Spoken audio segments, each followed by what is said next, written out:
When the water finally went down, they found their equipment in the ceiling, not floating, not washed into a corner, wedged into the rock above their heads, which told them, precisely and without argument, how high the water had been while they were still down there.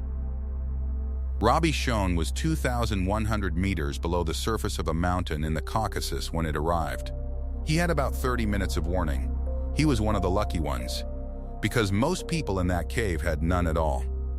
The Arabika Massif rises above the Black Sea coast in Abkhazia, a disputed territory on the northwestern edge of Georgia. From the air, it does not look like much. Bare gray limestone. Snow lying in the hollows even in late summer. No trees at that altitude, no villages, nothing but rock and weather and the sea visible far below and away to the west. The rock itself is the reason anyone comes here. It is limestone, and limestone dissolves. Water has been moving down through this massif for millions of years, following the gradient from the high plateau towards the sea, cutting shafts and passages as it goes. What it has left behind is the most competitive vertical cave exploration on Earth. Two of the deepest caves ever found are on this single block of stone. For years, the record moved between them. Somewhere on that plateau is an opening you could walk past without noticing. It is barely wider than a person. There is nothing around it to suggest significance. That opening is the entrance to Veryovkina Cave. It is the deepest known cave on the planet. 2,212 meters, as measured in March of 2018. Later high-precision satellite surveys revised that figure slightly downward to 2,209. Either number is difficult to hold in the mind, so here is the shape of it instead. The first 400 meters are, for most people, the worst part, not because of the depth, because of the width. The entrance series is a sequence of shafts and squeezes so tight that a caver does not so much move through them as force their way, hauling their kit behind them because there is no room to carry it alongside. Passages barely wide enough to admit a body. Places where you exhale to fit. Photographers on that route have had to push the camera ahead of them through gaps their own shoulders only just clear. Below 400 meters, the cave changes character. It opens into pitch after pitch, of vertical ropework shaft after shaft after shaft, descended one rope at a time, dropping for well over another kilometer beneath the point where the squeezes end. And below 2,100 meters, it changes again. Down there, the cave stops going down and starts going sideways into a vast horizontal network, more than 6,000 meters of sub-horizontal passage, discovered only between 2016 and 2018.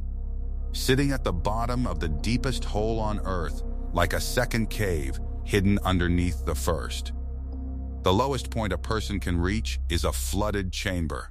The passage there is entirely full of water, and beyond it nobody can go without diving equipment. The cavers named it Captain Nemo's Last Stand. It is the point at which the cave meets the level below which everything is permanently underwater. You do not visit a place like this, you move into it. Teams live inside Veryovkina for days at a time. They sleep in tents pitched on ledges in absolute darkness, not dimness, not gloom, but the specific total darkness of a place light has never reached, where the eye never adjusts because there is nothing to adjust to. They haul food, fuel, rope and batteries downward in stages. They cook, they wash. They keep schedules, and they lose track of whether it is day or night on the surface, because at 2 kilometers underground the distinction has no meaning. Russian cavers from Krasnoyarsk found the entrance in 1968. They got 115 meters down and turned back. It then took more than 50 years and around 30 separate expeditions to establish how deep the cave actually went. For most of that time, nobody had any idea what was underneath. Each new section had to be pushed, rigged and surveyed by hand, by people rappelling into darkness and then climbing back out of it under their own power. The team that eventually finished the job was the Perovo-Speleo Club, an elite group of cavers based in Moscow, who had been steadily pushing exploration in this massif for years. In March of 2018, they reached the bottom and measured it. In September of 2018, they went back. The September expedition was led by Pavel Demidov. With him were Petr Lyubimov, Konstantin Zverev, Andrei Shuvalov, Evgeny Rybka, Andrei Ziznikov, Roman Zverev, and Natalia Sizakova. Two outsiders came along, British cave photographers Robbie Schoen and Jeff Wade, there to document the deepest place on this planet that a human being can walk to. Neither had worked in a cave of that magnitude before. Both were experienced enough to hold their own. The expedition went to plan. New passage was mapped.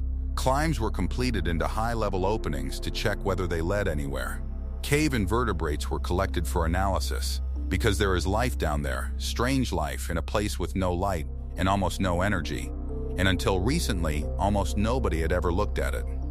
By day 7, the team was camped near the bottom, at around 2,100 meters. That morning, they were making breakfast, and that morning, two of them left early. Roman Zverev and Natalia Sizakova had a flight to catch, and to make it they had to start the climb out well ahead of everyone else. They packed, said their goodbyes, and began the ascent. 8 people stayed at the bottom. Those 8 were not being reckless.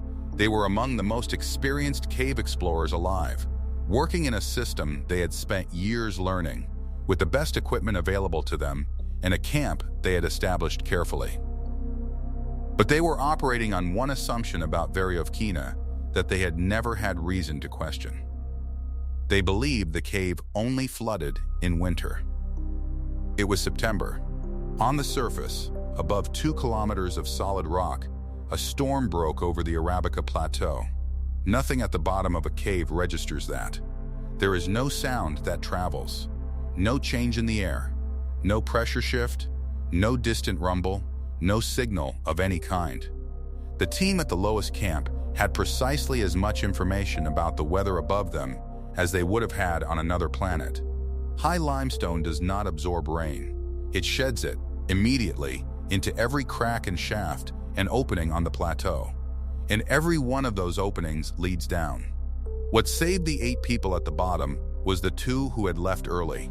Somewhere in the shafts above them, Roman and Natalia understood what was happening, that water was entering the system, that it was not stopping, and that everyone below them was in the path of it. They got a warning down. Half an hour later, the 8 cavers at the bottom heard the roar.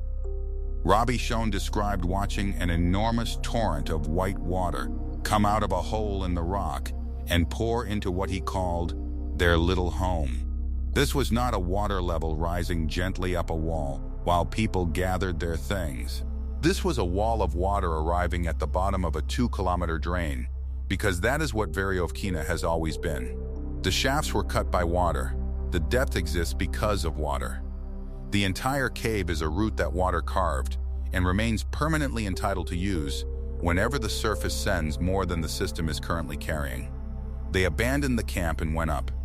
Climbing out of Veryovkina, under good conditions, is an ordeal measured in days. Ascending a rope is nothing like climbing a ladder. It is done with mechanical devices that grip the rope and are advanced by hand, one short push at a time, powered entirely by the person doing it. Stand, slide, hundreds of times on every pitch, with the full weight of your body and your kit hanging off your harness. There is no faster gear.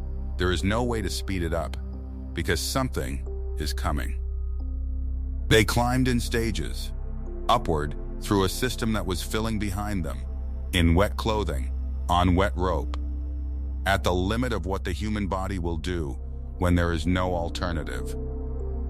The flood ran for close to 20 hours. All 8 of them reached the surface. One suffered a serious knee injury in the scramble. Everybody lived. What changed was the model. They had believed Veryovkina flooded in winter. It does not. It floods whenever the surface decides to send it water, and the surface is 2 kilometers away and cannot be seen, heard, or predicted from below. So they changed how they operate. Better monitoring of conditions on the plateau. Radios capable of getting word downward faster because on that particular day, the only thing standing between 8 people in a flooded chamber was 2 colleagues with a flight to catch who happened to be higher up the rope, and a new camp planned in the lowest chamber to give anyone working down there a second place to escape to.